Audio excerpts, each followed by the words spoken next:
Shalom saudara-saudari semuanya. Perkenalkan, nama saya Jevanya Andriani Pitura Sirait, NIM 2101092, Prodi Pendidikan Agama Kristen, Grup C semester 1. Tujuan video kali ini saya buat untuk memenuhi ujian tengah semester mata kuliah Teologi Sistematika oleh dosen pengampu Dr. Baginda Sitompul, MPDK.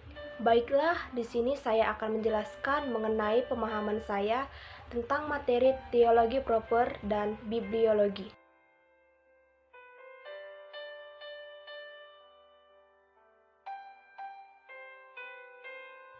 Baiklah, yang pertama saya akan menjelaskan tentang pemahaman saya mengenai materi bibliologi atau pengajaran tentang Allah.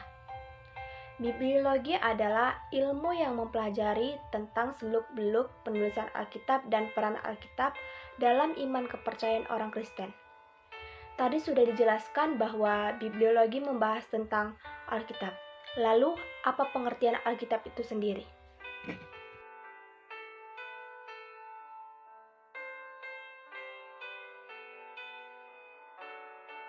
Alkitab sendiri memiliki banyak pengertian dari beberapa ahli, tetapi menurut buku yang saya baca, Alkitab adalah sumber yang murni dan guru dan ajaran harus dihakimi dan dinilai, maka dari itu harus dilakukan penafsiran untuk menjelaskan dan menyatakan kembali makna penyatuan ilahi kitab suci.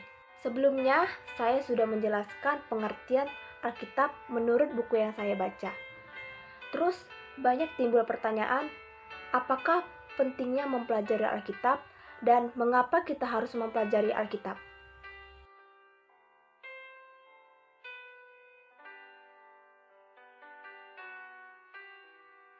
Di sini saya akan menjelaskan tentang pemahaman saya mengapa kita harus mempelajari Alkitab dan apakah pentingnya mempelajari Alkitab.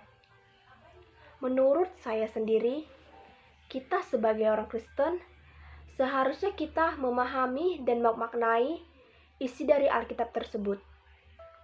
Walaupun sekilas tampaknya tidak ada manfaatnya apabila kita memperbincangkan tentang sebab mengapa kita harus membicarakan firman Allah. Bagi orang yang percaya, mereka sudah mendapatkan bimbingan dari Allah dan mereka sudah mengenal Allah secara mendalam, tetapi tidak sebaliknya. Banyak orang Kristen yang mengetahui bahwa Alkitab itu penting. Mereka hanya mengetahui bahwa Alkitab itu penting tetapi tidak membacanya. Itulah sebabnya mengapa di zaman sekarang banyak orang Kristen imannya goyah dan pengetahuan mengenai Alkitab minim. Di sini saya akan melanjutkan alasan mengapa kita harus mempelajari Alkitab. Yang pertama, sebab Alkitab adalah Allah sendiri pengarangnya. Berulang-ulang Allah telah mengatakan bahwa Dia adalah Tuhan, Pencipta dan Juru Selamat. Yang kedua, sebab berulang Allah memerintahkan, janganlah engkau lupa memperkatakan kitab Taurat, renungkanlah itu siang dan malam, tertulis dalam Yosua 1 ayat 8. Yang ketiga, bertekunlah dalam membaca kitab-kitab suci, tertulis dalam 1 Timotius 4 ayat 13. Di sini saya akan menjelaskan bahwa Tuhan telah memerintahkan kita untuk membaca Alkitab, walaupun hanya sekilas.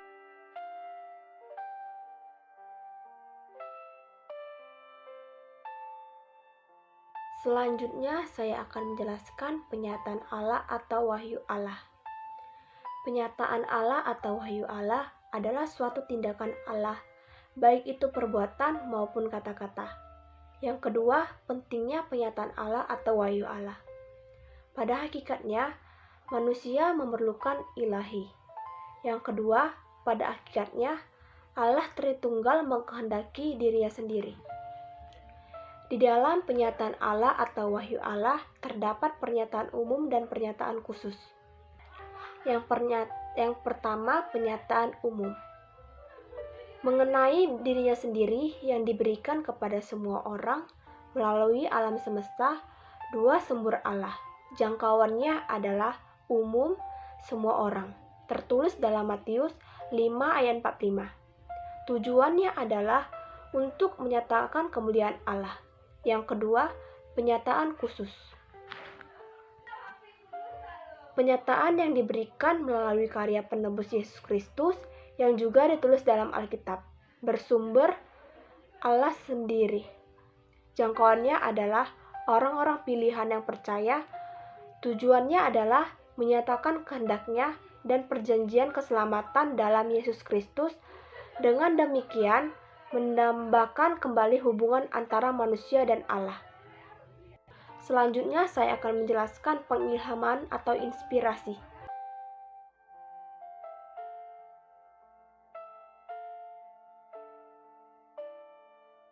Jika Allah telah melakukan penyataan dirinya, tetapi rekaman penyataan Allah tidak dilakukan secara akurat, maka penyataan Allah akan terus dipertanyakan. Ada dua definisi pengilhaman atau inspirasi. Yang pertama, inspirasi atau ilham dari Vulgata, dalam bahasa Latin divinitus, tetapi dalam kata Yunani yang dipakai yaitu theopneustos yang berarti nafas Allah, tertulis dalam 2 Timotius 3 ayat 16. Yang kedua, Peurus di bawah pengaruh yang menggerakkan dan terbawa, tertulis dalam 2 Petrus 1 ayat 21. Hal penting dalam pengilhaman. Yang pertama, unsur ilahi Allah. Yang kedua, unsur manusia. Yang ketiga, unsur penghilmanan ilahi manusia. Bukti-bukti penting inspirasi. Yang pertama, adanya penyataan yang di luar akal manusia. Contohnya, keselamatan Allah Tritunggal. Yang kedua, adanya kuasa yang dapat mengubah hidup manusia dari zaman ke zaman. Yang ketiga, adanya yang penyataan bersifat di luar pengetahuan manusia, contohnya penciptaan. Tujuan Alkitab yaitu sebagai sumber doktrin bagi umat Kristen, sebagai teguran bagi manusia, mengajak dan mengajar kita pada kebenaran, dan yang terakhir, memberi penghiburan dan jaminan perlindungan pada manusia.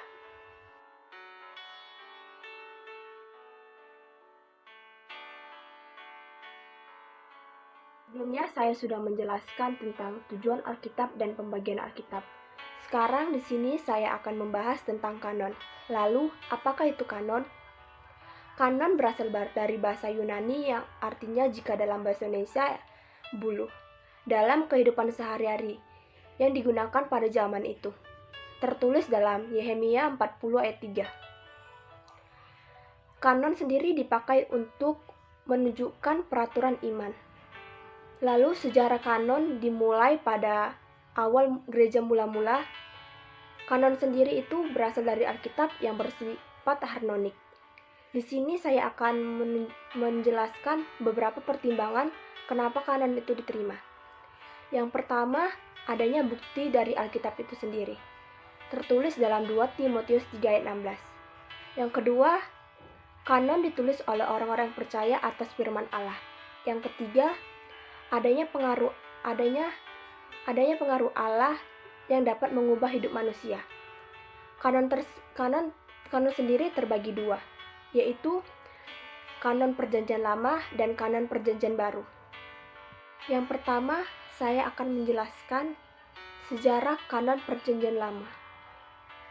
Tidak mengalami banyak kesulitan dalam penulisan kitab kanon Perjanjian Lama ini.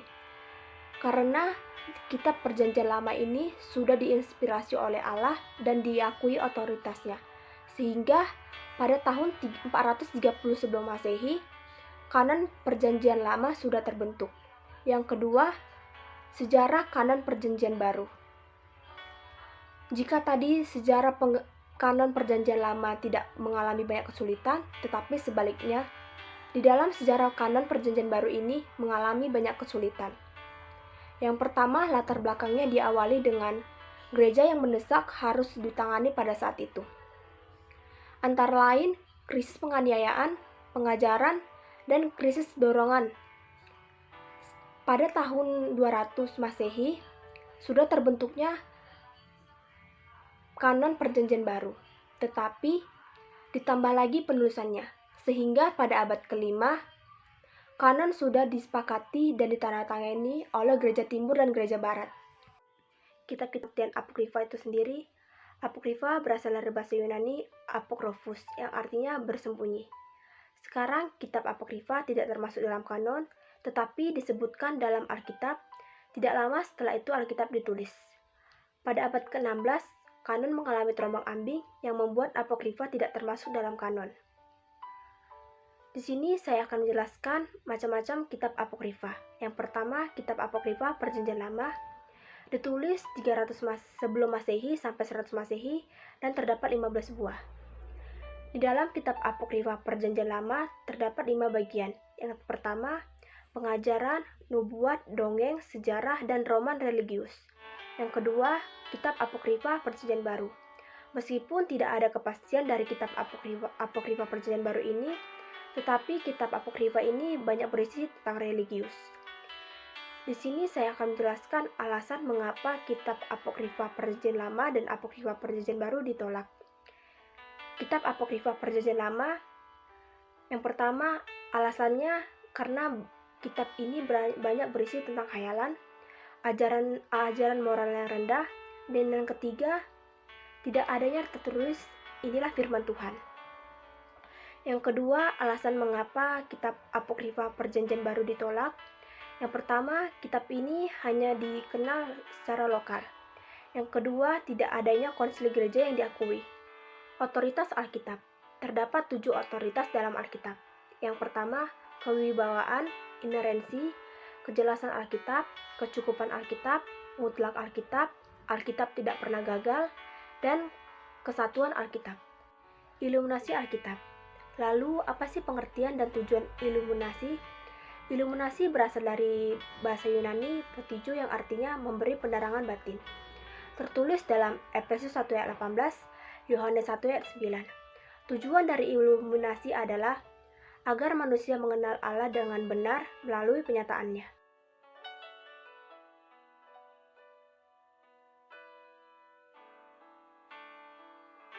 Saya akan membahas tentang materi teologi proper. Di sini saya akan menjelaskan teologi proper menurut pemahaman saya. Lalu, apa sih teologi proper itu?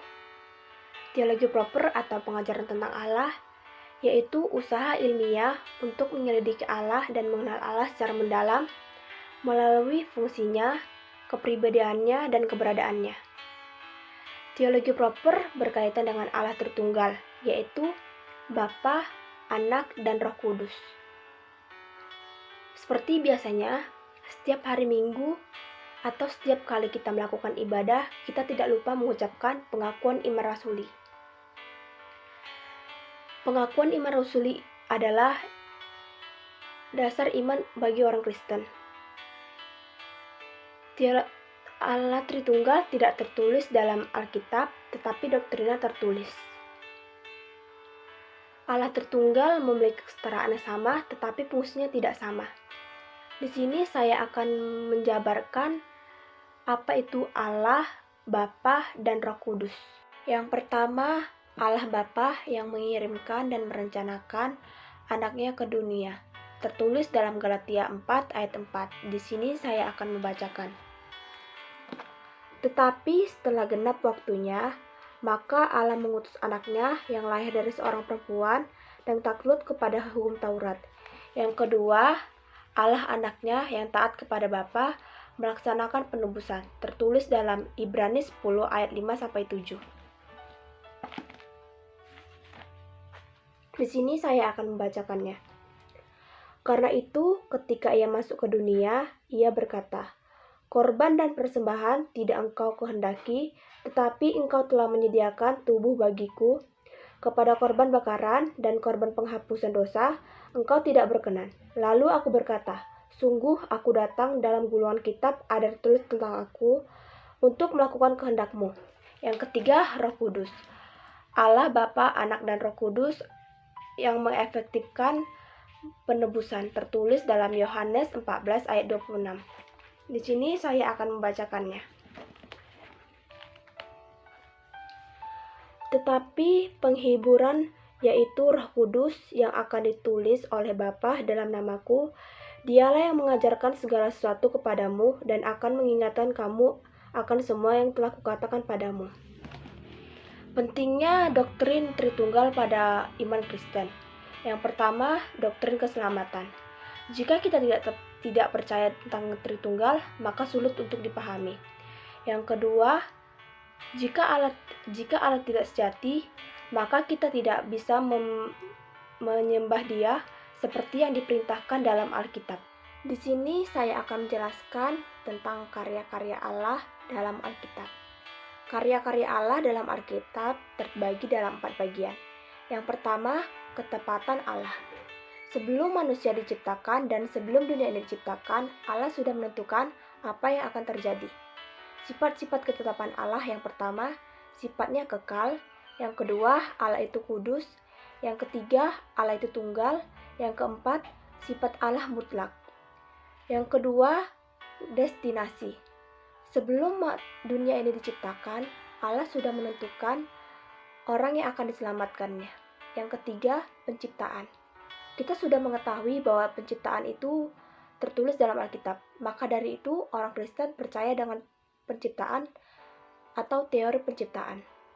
Yang keempat, prudensia. Berasal dari kata etimologi. Yang pertama dalam bahasa Yunani pronina yang artinya pengetahuan awal. Yang kedua berasal dari bahasa Latin yang artinya prudentia. Artinya Allah menyediakan apa yang keperluan yang penciptaannya. Sejarah doktrin prudensia. Yang pertama, Bapak Gereja menegakkan dan menjunjung tinggi tentang kedaulatan dan kasih Allah. Yang kedua, Bapak Agustinus memerintahkan dan memerintahkan alam semesta berdasarkan kehendaknya.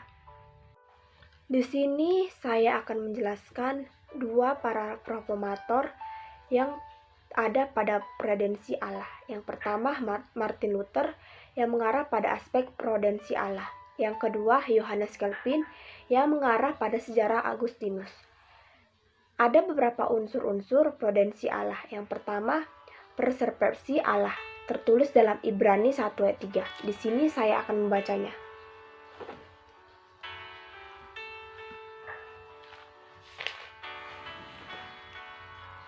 Ia adalah cahaya kemuliaan dan gambar wujud Allah dan menopang segala yang ada dengan firman-Nya yang penuh dengan kekuasaan. Dan setelah itu ia mendakan penyucian dosa. Ia duduk di sebelah kanan Allah yang Bapa yang Maha Besar, di tempat yang Maha Tinggi. Yang kedua, konkurensi Allah, tertulis dalam Mazmur 103 ayat 19 dan Amsal 16 ayat 33. Di sini saya akan membacakan Mazmur 103 ayat 19. Tuhan sudah menegakkan tahta yang di surga dan kerajaannya yang besar atas segala sesuatu. Dan saya akan membacakan isi dari Amsal 16 ayat 33. Undi dibuang di pangkuan, tetapi setiap keputusannya berasal daripada Tuhan. Beberapa kesalahan konsep tentang providensia Allah. Yang pertama, konsep kerjasama antara Allah dan manusia. Yang kedua, prudensia Allah terbatas pengetahuan awal. Yang ketiga, konsep deistik, perlindungan Allah sepenuhnya negatif. Dan yang keempat, konsep panteistik, perlindungan itu adalah pencipta terus-menerus. Hendaklah kita setia pada perintah Tuhan dan menjauhi larang-larangannya. Seperti ada yang tertulis, takut akan Tuhan ada pergumulan pengetahuan, tetapi orang bodoh akan menghina hikmat dan didikan. Amsal 1 ayat 7. Sekian yang bisa saya sampaikan mengenai materi teologi proper dan biologi tentang pemahaman saya. Bila banyak terdapat kesalahan kata dalam pengucapan saya mohon maaf. Sekian dan terima kasih. Shalom. Dalam Alkitab.